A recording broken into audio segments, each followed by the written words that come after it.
Getting to know you, getting to know all about you, getting to like you, and I hope you like me. Getting to know. Hello ladies and gentlemen, boys and girls, and welcome to the BDF series of the interviews, which were put forward by our fabulous PRO team. The idea behind it was to know the committee a little bit closer, to know the committee behind the closed doors. So without further ado, let's invite the main man of the committee, our president, the fabulous, handsome, charming Kenny Welsh. Wow, thank you, SNIEGUOLE. I hope everybody else agrees with that, but thank you very much. And straight away, so because we're sharing secrets, let's share one secret that no one could know, ever could imagine you could do, or you have, or whatever, tattoos, piercing, anything. Really? Yes. I'm not sure I'd like everybody to know that. I'll tell you when I was about 3 years of age, okay, I was in the nursery, okay, and my mother comes to pick me up one day, and the nursery supervisor has a word with my mother and says, "You must educate your son correctly." She says, "Oh, why?" She said, "He must not hit other babies with handbags." Okay, so that's my secret. Nobody would know that, I hope. Right. And did it stop? That I have no idea. I don't think I ever went back again. Oh, you was expelled. I don't know. Too young. Right. Well, so let's a little bit talk, because you are our main man, the main man of the BDF. You've been for many, many years now. And obviously there are a lot of pressures that come with it. How do you deal? How do you cope with all that pressure?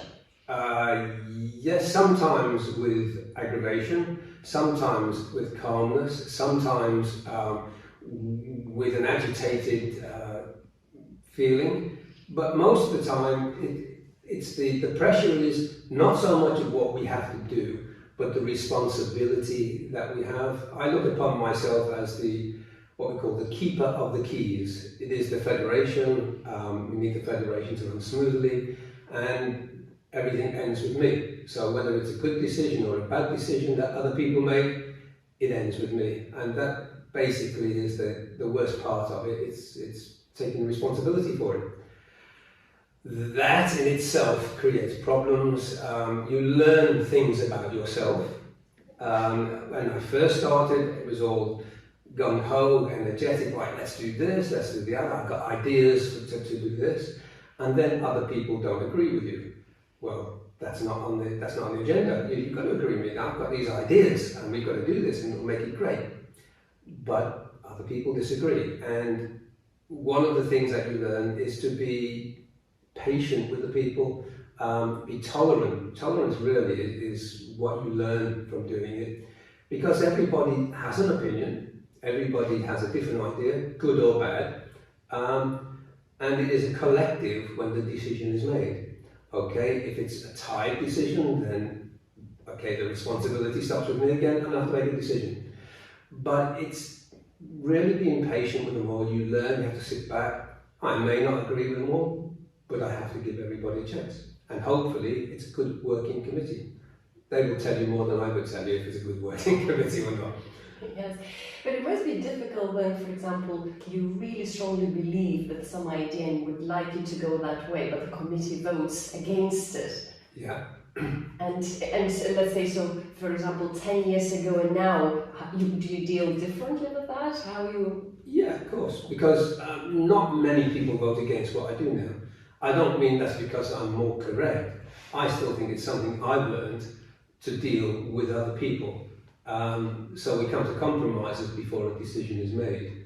I still have strong ideas in certain ways, but I know that it's not agreeable to everybody. So I either have to slowly work on the thought process, and generally we all come to a satisfying conclusion at the end of the day. Yeah. So when you joined the committee the first time, how many years ago was that? Can I ask? This is my 20th year as the chairman of the committee. Right, but so before that, how long before you joined? 1993 or 92, I can't remember, it was the end of 92. or the beginning of '93 is when I joined the committee. At that time, Anthony Hurley had just taken over the presidency. Sonny Binnick had been stepped up to the honorary life president. You had many other people like Keith Burton, and Alan Fletcher, Michael Barr, Richard Gleave, Lorna Lee. They were all on this committee at that time. And it was a very clear learning experience again as to how these people dealt with our dance business. Did you always agree with them? No, but I didn't say very much at that time because I was the dog's body. I was the last one on the committee, the new boy, and you sat there and you listened. And then they said, "Can you do this?" "Yes, I can do that." "Okay," and off you pop.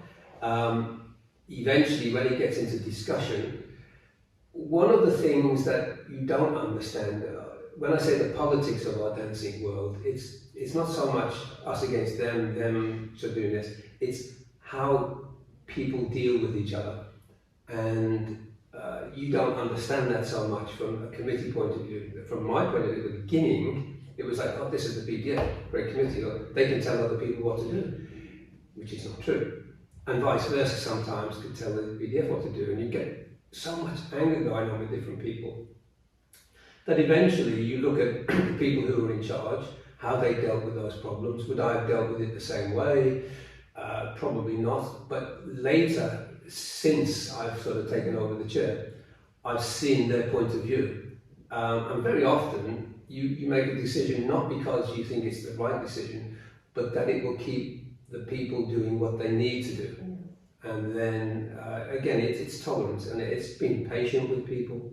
It was good. It's a learning experience. It's back to life again. When we finish competing dancing, what do we do from there? Well, we coach, we train, and it's great to train other people to become champions. That will never stop. That's part of my passion. I enjoy doing what I do. It's not work. It's something that is a lifetime experience. But during that time, you have to be involved with our dancing profession. And sometimes you can be isolated with that, so you get yourself on a committee or any organisation, and you start to become involved with the dance world, the dance business. And when you joined that, as you said, like a new boy, did you ever thought at that time you're going to be president one day? No, that was never my ambition. My ambition was just to be on the committee, to be part of the lads, like a lot of women on the committee at the same time. But it was great to be in a team and start doing things. There was no responsibility. You know, you had the guy, the chairman, Anthony, Sonny Binnick, or whatever. They had the responsibility. They said what was going to go. You just went along with it. And if other people didn't agree, well, it's not mine. You know, there's the guys in charge. There's the idea. No, it's not. I sort of started taking on different jobs in the committee. As a new boy, eventually I became an assistant public relations officer. That sort of led me to organising a European Championship, then a World Championship, and whatever. So I got the experience of doing that. After that, we went to the public relations officer's job, trying to get the media in contact. I mean, it's all new to me. I was just sort of, again, well, let's go out and try and do something like this. And to find out how difficult that job can be. And in those days, it's easier than it is now. I mean, you've got so much to do with Facebook, Instagram, websites.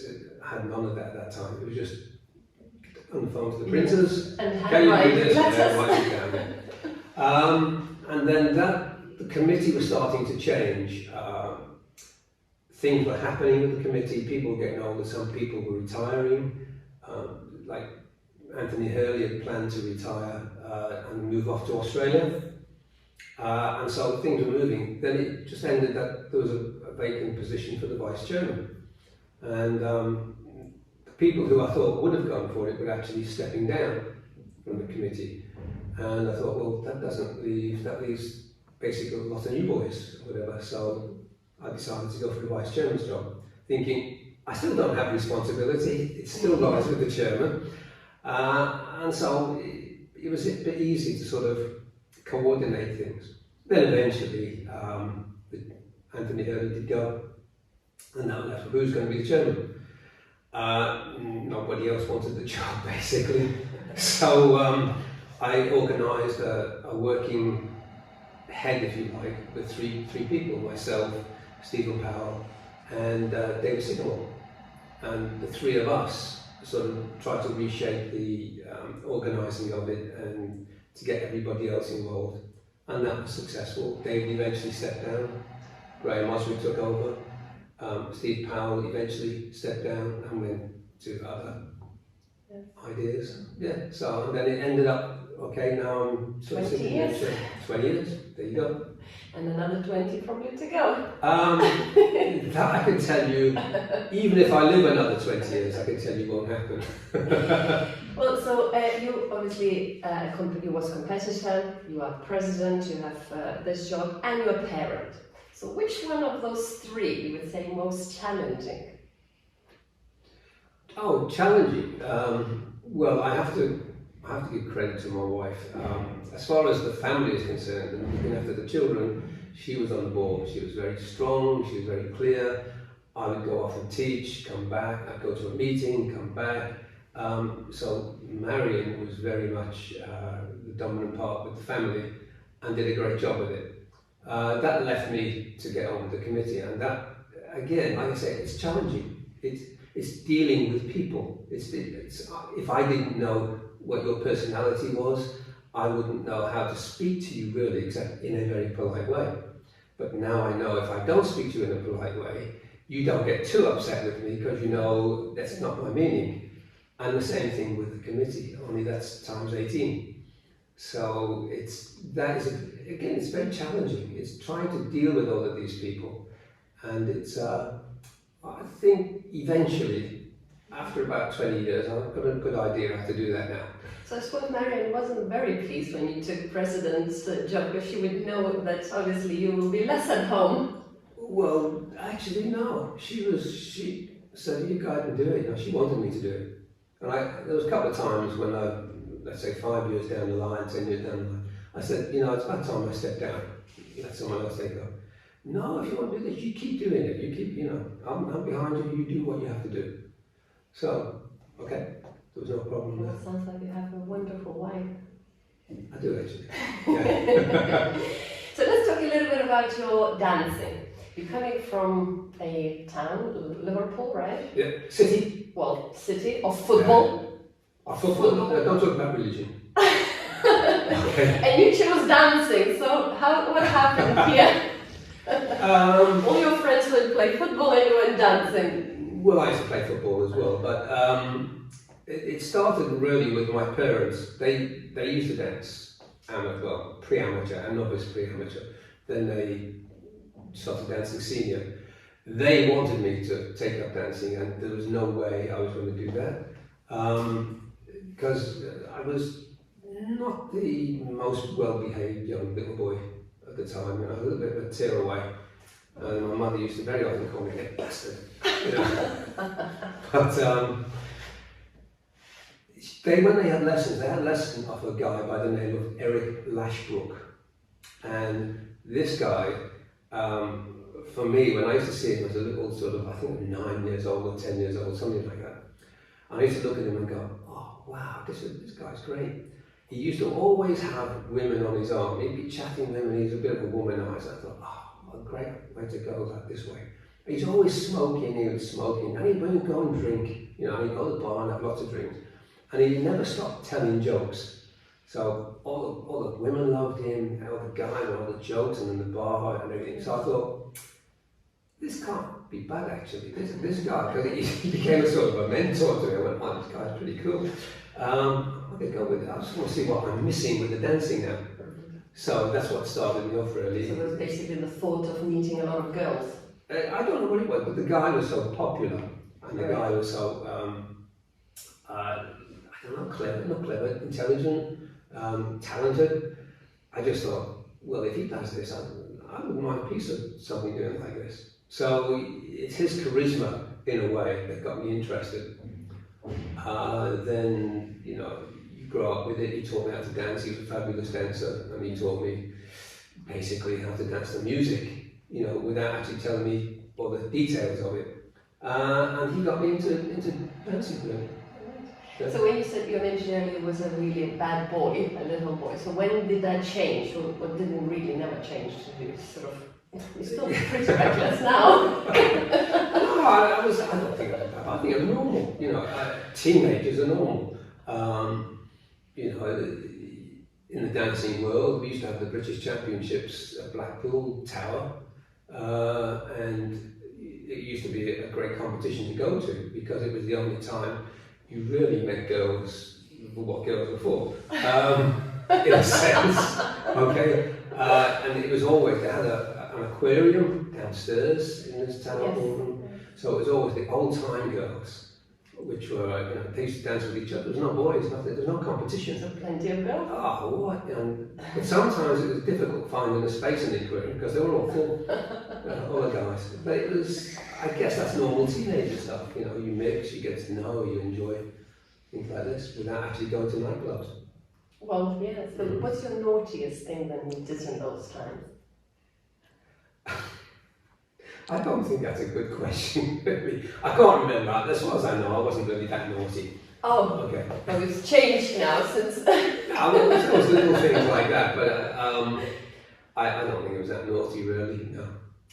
Right. Okay. So let's a little bit move forward now. So you're obviously on the committee, or president, and you have a lot of set responsibilities and guiding people.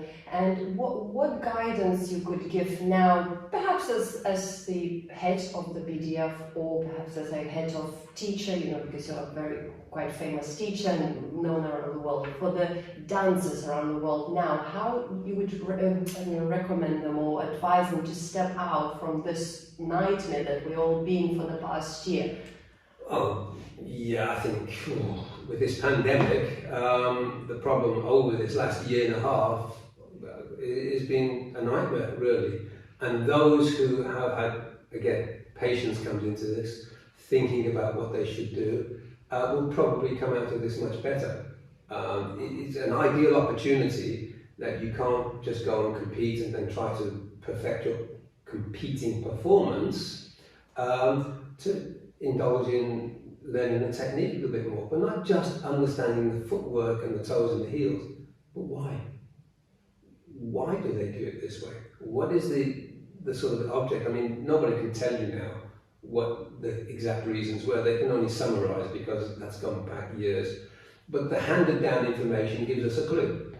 And if they sort of take that time out to try and improve their technique as such, meaning what it's all applied for and to, then they're going to come out of this with a lot more knowledge in their head. When somebody starts coaching them then for competition, then they've got that background information in their heads, plus what they think they're capable of doing and what their coach is asking them to do. So it's being prepared to go for this next time in their life. And I think it's going to be a good one, actually, because it's like the slate has been wiped clear. Yes. There is normally there's a form of everything, but this slate has not been made clear. It's been a year and a half. No one's competed. Now there's going to be things people expect some of the top couples to do, and there's going to be other couples now who say, well, hey, hang on, I'm here now. That's been a year and a half ago. And those kids that have prepared themselves properly, they're going to be the ones that come through and take hold of the championships. Yeah, so you think there will be a lot of changes, you would imagine? I think so. And we might be surprised, who comes through and what happens. When you think, well, yeah, I thought they were talented, but I didn't think they were going to be that good. And then all of a sudden you'll find that these people are that good. And that's going to be really exciting. Yes, for really sure. Exciting. Yeah, so on this note, there was beautiful advice. I hope that boys and girls listened carefully, and a lot of history as well here from the BDF and from your personal. Thank you, Kenny, and hopefully we do see you another at least 10 years as the president. Thank you, SNIEGUOLE. You'll see me anyway, regardless of what's going on. Okay? So I intend living another 20, 30 years. Well, that's good, that's promising. So thank you very much, and we'll see you for the next interview. Thank you. Getting to know you, getting to know all about you, getting to like you, and I hope you like me.